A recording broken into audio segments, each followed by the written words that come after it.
This is India Ferrah from RuPaul's Drag Race Season 3, and you're listening to Homorazzi.com. RuPaul's Drag Race. Start your engines. Drag race. Be the best woman win. RuPaul's Drag Race. Start your engines. Drag race. Be the best woman win. Hi, India. Hi, how are you, honey? I'm good. How are you doing? I am fabulous. Good. I'm actually really excited to talk to you because out of everyone from this season, I knew a few of them, but I really don't know much about you, so I'm really excited for this interview today. Oh, me too. Fabulous. Last night's episode, the Q&N episode, we saw that the girls were divided into two teams. Now, you were picked last. I know, right? How did that make you feel? How shady. Oh my God! How did that? What was going through your head at that point? How did you feel? Well, after a few of the girls were picked, I was like, okay, I'm going to be the last one to get picked because I was in the bottom two last week. Mm-hmm. But what was really shitty is what people didn't get to see is me, Shangela, and Stacey were talking earlier. They showed a clip of it. But what we had actually said is us three were the ones that we could depend on, that we were real, we were from small towns, we were, like, honest with each other. So when Stacey was team captain, I was like, okay, Stacey's going to pick me. So Stacey picked Shangela, Stacey picked blah, blah, blah, and I'm standing there last, and then she picks Mariah. So I was like, oh, okay. Well, you know what? There's always got to be someone's always got to be chosen that, so don't take it too personally. Right. Yeah, absolutely. So you were given the task of Weather Girl, as we saw, and you fell apart a little bit. You froze up. Well, you know, Carmen was team leader, and as you've seen, she just kind of threw the roles out there. She didn't ask what we wanted or who would fit the role best. You know, she didn't want to be a team leader. As you've seen, both challenges that I was in the bottom two was Carmen being team leader.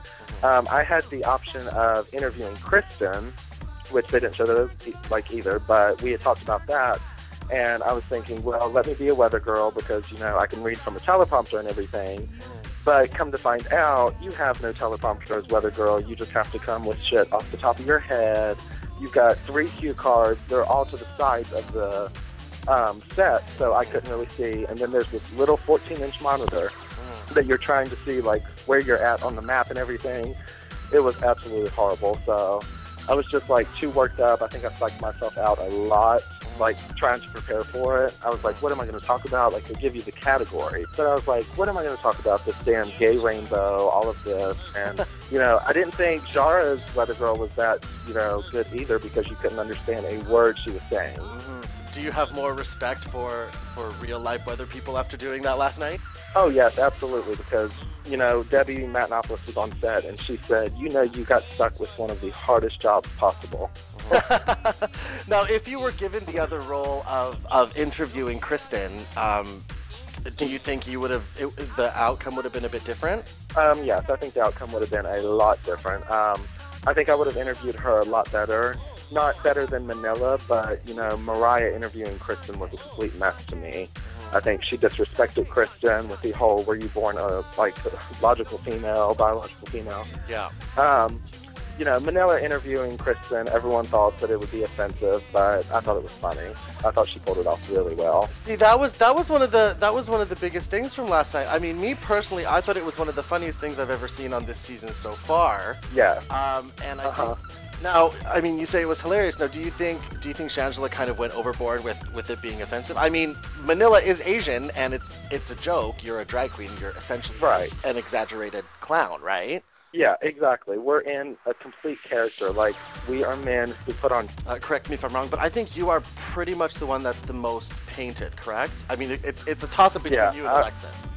Right. Well, me and Alexis are both, you know, the pageant queens. We have that whole drag pageant background, so... Yeah, I would definitely say me and Alexis are probably, like, the two painted ones. Yeah. Now, how long does it take you to get ready, usually? You know, it can take me anywhere from 30 minutes to 2 hours. Well, I mean, it takes a lot of talent to to get yourself done up like you did. I mean, even just looking at it, you can tell how much work goes into it. So definitely hats off to you for that. The thing with the show is you can't really, I mean, sometimes you're not really given an opportunity to showcase how well you can perform. Do you think that should, I mean, do you think that should kind of be changed in future seasons or something? Because a lot of the competitions are, I mean, the QNN thing is cute, but it kind of really doesn't have anything to do with being a drag queen, right? Right.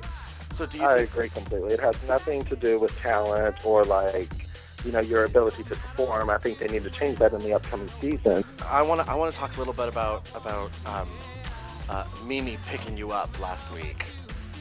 Oh, did Mimi pick me up? No, I'm kidding. How? Oh, I must have missed that. What was going through your head when that happened? What was Oh my God. Well, first off, as you've seen from the beginning of the performance, Mimi was like standing in front of me, pushing me to the side, always blocking me. And I was like, okay, I've done this song before, and I can really dance to it and show, you know, my ability to perform and entertain for the judges, but the judges aren't really seeing me. So Mimi said in her exit interview that I copied Tyra and Shangela and went down the stage, like, to the front of the judges, which I did not do. I didn't even think about that. All I thought was, this big bitch is blocking me, so I need the judges to see me. So I went down there, and then in a split second, I'm up on Mimi's shoulder.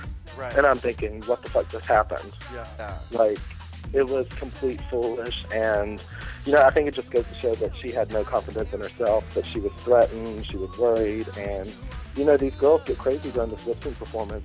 Excellent. Thank you so much. I love this conversation. Thank you so much, honey. I really appreciate it.